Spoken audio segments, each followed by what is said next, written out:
Generation gap వల్ల వరి అంటే ఏంటి, అది ఎక్కడి నుండి వస్తాయనేది మన పిల్లలకి అస్సలు తెలియడం లేదు.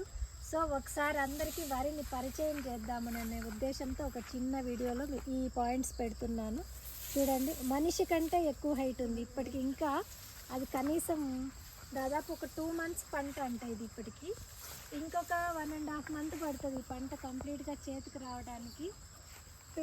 దీనికి చిన్న చిన్న గుళికలాగా వస్తాయి, అవి కూడా రాలేదన్నమాట. ఇప్పుడే ఎంత హైట్ ఉందో ఒకసారి చూడండి ఫ్రెండ్స్.